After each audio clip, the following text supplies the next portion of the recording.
18 जून को कनाडा में एक गुरुद्वारे में सिख रहनुमा हरदीप सिंह को गोलियां मारकर कत्ल किया गया। कैनेडियन इंटेलिजेंस ने उसकी तहकीकात की और उसमें भारत के मुलव्विस होने का इंकशाफ हुआ है। कनाडा के वज़ीर आज़म जस्टिन ट्रूडो ने बड़े वाज़ेह अंदाज में ये तमाम इंकशाफात किए और उन्होंने ये भी बताया कि G20 इजलास में इंडियन गवर्नमेंट से उन्होंने इंडियन वज़ीर आज़म नरेंद्र मोदी से भी इस सिलसिले में बात की और इस पर अब जो एक्शन हुआ है वो ये हुआ है कि जस्टिन ट्रूडो ने कनाडा में जो रॉ के पवन कुमार वहाँ पर सिफारतकार थे कनाडा में, भारत के सिफारतकार, उनको फौरी तौर पर मुल्क बदर कर दिया। और हठधर्मी और बेशर्मी आप ये देखें भारत की कि जब उनकी इस कत्ल में मुलव्विस होने के शवाहिद सामने आए तो वो उल्टा उन्होंने भी कनाडा के सिफारतकार को 5 दिन के अंदर मुल्क छोड़ने का अब कह दिया। भारत की दहशतगर्दी पूरी दुनिया में बेनकाब हो चुकी है, चूँकि जस्टिन ट्रूडो ने इसको आलमी सतह पर बड़ी बड़ी ताकतों के साथ, बड़े ममालिक के साथ भी इन मामलात को शेयर किया और ये तमाम हक़ाइक़ उनके सामने भी रखे हैं और अब उनकी तरफ से भी इस पर रद्द अमल आहिस्ता आहिस्ता आना शुरू हो गया है। पाकिस्तान के निगरान वज़ीर आज़म इस वक्त अनवारुल्लाह काकड़ साहब 5 रोज़ा दौरे पर हैं अमेरिका में, जहां 22 सितंबर को उन्हें भी खिताब करना है UN जनरल असम्बली से और उसमें वो कश्मीर में होने वाले मजालिम जो कि इस वक्त भारत वहाँ पर कर रहा है उससे मुतालिक भी वहाँ पर वो बात करेंगे। तो अब पाकिस्तान जो इतने अरसे से बात करता रहा, यकीनी तौर पर दुनिया में अब ये चीज़ साबित हो चुकी है कि भारत किस तरह से न सिर्फ पाकिस्तान, अफगानिस्तान बल्कि कई ममालिक में दहशतगर्दी के नेटवर्क चलाता है, वहाँ पर तखरीब कारी की कार्रवाइयाँ करता है। अब इस पर दुनिया का क्या रद्द अमल होना चाहिए, भारत के खिलाफ क्या कार्रवाई होनी चाहिए, इस पर गुफ्तगू करते हैं। ब्रिगेडियर रिटायर्ड मसूद साहब दिफाई तज्जियाकार हैं, हमारे साथ मौजूद हैं। ब्रिगेडियर साहब, बहुत शुक्रिया प्रोग्राम के लिए, आपने वक्त निकाला।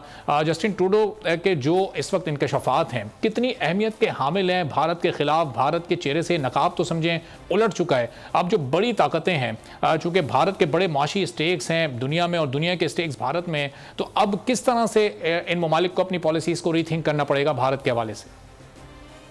जी बहुत शुक्रिया। पहली तो बात यह है कि ये कनाडा जो एक बड़ा इंपॉर्टेंट मुल्क है, वो डेमोक्रेटिक मुल्क है, वो वहाँ पे फ्रीडम ऑफ एक्सप्रेशन की बात करते हैं, वहाँ वैल्यूज़ की बात होती है। तो दैट्स वाई जब हाउस ऑफ कॉमन्स में उन्होंने जब एड्रेस किया जस्टिन ट्रूडो ने, तो उन्होंने बड़ा दबंग किस्म की बातें उन्होंने की थी। उन्होंने कहा था we will go to the bottom of the matter कि इसमें क्या हुआ है। एंड ही सेड कि ये इस किस्म की एक्स्ट्रा जुडिशियल किस्म का ऑपरेशन हुआ है, that is violation of our sovereignty, and that's it कि he also conveyed directly to the Prime Minister Modi when he met him जब अभी G20 के उसमें गया और फिर उन्होंने कहा कि they have credible intelligence और इसमें है कि their involvement है।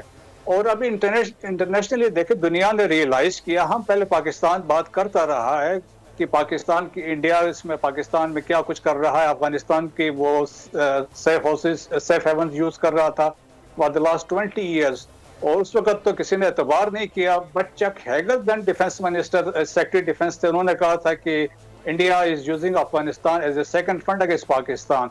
लेकिन अब जब कनाडा में ये हुआ है और इनके पास एविडेंस भी है, तो यूनाइटेड स्टेट ने इसको कंडेम किया है, बाकी लोगों ने इसको रियलाइज किया है। और क्योंकि वहाँ पे सिख्स जो है उनकी बड़ी second largest population Sikhs outside Indian Punjab सिखों के वहाँ पे है, तो वहाँ पे जो फिर निजर को जिस तरीके से मारा गया है, this is not the first case. इससे पहले भी यहाँ पे एक और जो सिख थे वहाँ पे उनकी वो भी मर्डर हुआ था, एक सिख था वो इंग्लैंड में मर्डर हुआ था। तो इस तरीके से और फिर मोर ओवर लाहौर में भी एक सिख का मर्डर हुआ था, अगर आपको याद हो, पंजबर्थ है। बिल्कुल, ये क्या सिर्फ ये यूनाइटेड नेशंस का सिर्फ कंडेम करने से काम चलेगा? जाहिर है कि ये आपने अभी कितने सारे वाकयात गिनवाए, ये पै दर पे वाकयात होते जा रहे हैं, तो ये रोकना होगा भारत को। सिर्फ मजम्मत से तो नहीं काम चलेगा, कुछ अमली तौर पर कुछ इकदाम भी उठाने पड़ेंगे। वो क्या इकदाम हो सकते हैं? देखें जी, अभी तो पहली दफा ऐसा हुआ है किसी कंट्री ने स्टैंड लिया है। पहले यह था कि बाकी कंट्रीज के नेशनल इंटरेस्ट की बात होती है तो एट टाइम्स कंट्रीज ये चीजें इग्नोर करते हैं। एंड वी नो कि यहाँ पे CPEC चल रहा है तो उसमें लोगों का इंटरेस्ट है, उसको कंटेन करना चाहते हैं, तो दैट्स वाई पीछे चीजें इग्नोर होती रही हैं। लेकिन इस दफा कनाडा ने स्टैंड लिया है और अभी इसके साथ साथ यूरोप में भी लोगों ने इसको रियलाइज किया है, क्योंकि there are over 30 million Sikhs पूरे यूरोप में हैं, तो उनके राइट्स हैं, तो फिर उनकी एक बड़ी इंपॉर्टेंट प्रेजेंस है। सो देयरफॉर अभी ये इशू रेज होगा और अभी जो UN जनरल असेंबली का सेशन हो रहा है उसमें भी ये चीजें रेज होंगी। It is embarrassing situation for the Modi government की वहां पे उन्होंने ऐसा किया है। और ऑलरेडी देखें कि जो रॉ का चीफ था वो जो वहां पे था उनको उन्होंने वहां से एक्सपेल कर दिया है। और फिर वैसे भी वहां ने सिखों ने जो 2 बंदे नॉमिनेट किए थे, one was the high commissioner Sanjay Verma थे, प्रॉब्ली एक अपूरा श्रीवास्तवा, तो उनको भी उन्होंने नॉमिनेट किया था, वो इसमें इन्वॉल्व हैं। तो ये चीजें ऐसी हैं सिखों के। पहले देखें ना वहाँ पे मुसलमानों के साथ इंडिया में क्या हुआ है, Indian illegally occupied Jammu and Kashmir में क्या हो रहा है, नॉर्थ ईस्ट इंडिया में क्या हो रहा है, दलित के साथ क्या हो रहा है, तो फिर ये अब क्रिश्चियंस के साथ जो मणिपुर में जो कुछ हो रहा है, सो वो जो कहते हैं ना शाइनिंग इंडिया, तो वो शाइनिंग इंडिया नहीं है। अब वो कहते हैं ये मकरू चेहरा है वो एक्सपोज हो चुका है। अब इंटरनेशनल कम्युनिटी मस्ट रियलाइज। तो ब्रिगेडियर साहब, आप जब 22 सितंबर को जब प्राइम मिनिस्टर अनवरुल्लाह काकड़ साहब स्पीच करेंगे, तो उस स्पीच में अब आपको लगता है कि थोड़ी सी एडिशन होनी चाहिए इस वाक़ये की भी, और वो उसको लिंक करें, कनेक्ट करें जो पाकिस्तान में जिस तरह के वाक़यात हुए, पाकिस्तान में जिस तरह की तखरीबकारी की कार्रवाइयाँ इंडिया ने की हैं, मकबूजा कश्मीर के से मुतालिक तो वो गुफ्तगू करेंगे, लेकिन अब उनके पास एक और मौका है दुनिया को ये बताने का कि भारत इससे पहले पाकिस्तान में क्या क्या करता रहा है, और हम वो दुनिया को बारहा बता चुके हैं। नहीं, वो यकीनन वो प्राइम मिनिस्टर टेररिज्म की बात करेंगे, यकीनन वो डायरेक्ट इसको रेफर तो नहीं करेंगे, लेकिन दुनिया को समझाने की कोशिश करेंगे कि दुनिया में क्या कुछ हो रहा है। और टेररिज्म जिस तरीके से हम डोजियर देते रहे हैं पहले भी कि इंडिया कुछ क्या कर रहा है, तो अब एस्टेब्लिश हो चुका है, तो यकीनन रेफरेंस एक जरूर इस पे होगा। लेकिन जो साइड लाइन जो उनकी बातचीत होगी with the head of states, उसमें यकीनन ये चीजें डिस्कस होंगी और पाकिस्तान के कंसर्न यकीनन कन्वे होंगे।